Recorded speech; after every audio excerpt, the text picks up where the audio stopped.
What's going on, guys? In this video I'm going to be talking about shooting video with the Canon T3i.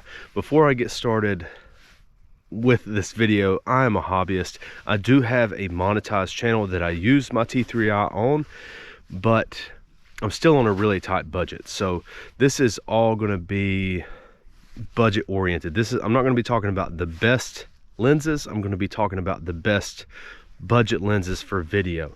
I'm also going to be going into a little bit of magic lantern.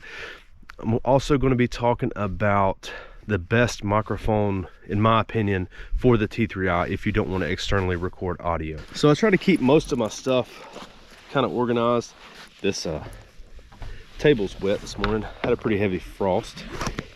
This is my favorite mini tripod. I've tried the Joby bendy one. I've tried the little tabletop one. I've tried the Manfrotto bendy one. I've tried a bunch of different ones, and this one has been the best because it has the Swiss Arca plate, and I can still get really smooth pans with this and really smooth top to bottom shots. So that's the tripod that I keep in this bag. This is how I have my camera bag set up. So I keep my T3i right here. Most of the time I keep a 10-18 on there with a UV filter, got the little follow focus gears, and then just some 550 cord with a keychain. Keep my filters and my charger there. Got my 24 mil here, my 18 to 55 in that bag, and then this is the mic that I like. Okay, lens number one. This is a must-have if you're shooting video. The Canon 10-18 EFS, the F, I think it's f4.5 to f5.6. Not the sharpest lens, but it does have a little bit of that Canon built-in lens stabilization, and I mean, it looks good. It's really light, it's durable, and when it's time for you to upgrade, or if you're going to something with dual pixel autofocus, this lens focuses completely silent. So this is the first lens that I would pick up. I've had the Sigma 10 to 20s, I've had the Tokina 11 to 20, it might have been a 10 to 20. I've had a bunch of wide angle lenses, and this is the best one if you're going to be using autofocus anytime in the future. Again, not the sharpest. How I normally run this is just with a UV filter, and I just stop down to like f8. The second lens is this little guy right here, the Canon Pancake 24 mil f2.8 lens. This actually was given to me by a friend of mine that has a YouTube channel with 200,000 subscribers. He was using this till about a month ago, and he got a Sigma. But this is a great lens for talking headshots and photography. This you cannot beat this for a budget talking head lens. For shooting thumbnails, for your photos, this is a great lens. And if you just want to do some photography, this is the one. It does lack stabilization, but it's built pretty good. These are cheap. For the 10-18, I would not pay over $100 for one of those. For this, I would not pay over 80. I keep an ND filter on here, but this at f2.8 is kind of a soft lens. It's kind of really bloomy, but down at f4 this thing gets really sharp. This would be the second lens that I would pick up if you're shooting with a T3i or an old camera like that. You're going to be using a remote shutter with this one. And then the third lens that I would say keep around is the lens that you probably already have, and that is a kit lens. And I've put tilt to follow focus rings on this one, or the follow focus gears, because I have a manual focus puller that I use with this lens. Now with the Canon, and back to the 24 really quick, it has the silent autofocus motors too. This one does as well. The reason I keep the 18 to 55 around is for B-roll. Even though this lens doesn't open way up, it's not super sharp, it does give you the most useful focal length for next to nothing.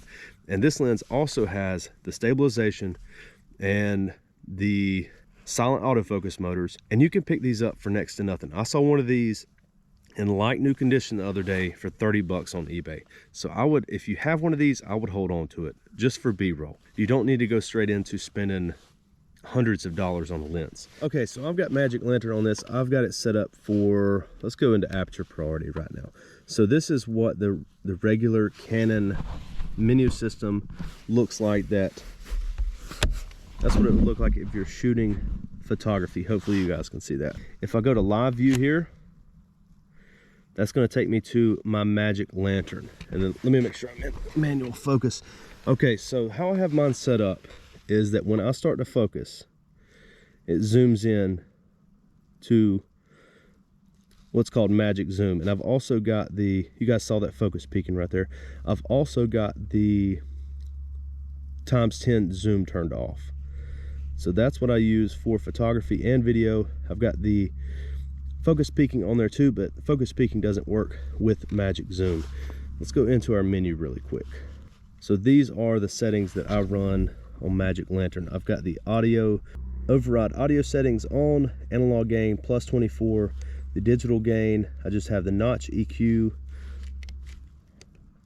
wind filter. This is the important part with the T3i because it cuts out that noise, is the DC filter on with the cutoff hertz at 100 hertz there. Got my focus peaking on at 0.5 local. Local just means it's going to be different colors. And then false color off. I don't use that much, every once in a while. And then live view zoom tweaks. So I've got the ×10 zoom disabled, and then I've got zoom with the focus ring in manual focus. If you have autofocus on, that doesn't work. So I think that's pretty good. And that's all that I use for Magic Lantern. Okay, I know that was a really quick thumb through with Magic Lantern settings, but I just wanted to show you guys that in case you were wondering what I run. I don't care about shooting raw video with this because you only get like 4 seconds. I like the other features in the Magic Lantern software that really makes this thing easy to use. And the original, or one of the original builds, is the most stable. I've used Magic Lantern on several cameras, and this is the one that it operates the best on. Microphones. This is the Takstar SGC 598, and with the audio settings like that, this camera with the +24, with the notch filter and the 100 hertz cutoff, this thing works perfect at +10 dB with the low pass filter and the microphone cut on too. So you can get some really clean sound and audio with this microphone. This was 13 bucks on Amazon like 2 weeks ago. And the little wind muff that is necessary with this microphone was like 7. So really good sound and audio. Sounds great. And then I have a Godox MoveLink, and it works perfect with the same audio settings. So I'll do the outro with this so you can hear the difference between a GoPro 10 audio and then a Canon T3i with this little Takstar microphone. Okay guys, I hope you enjoyed this quick video about the Canon T3i. These are the lenses that I use. This is the microphone that I use, and that is the Magic Lantern video settings that I use. We're on that 10 to 18 right there, and this is what handheld looks like and sounds like with the 10 to 18. That's why I said that is a must-have if you're going to be shooting video with one of these cameras. But that's it from me. I'll see you guys later.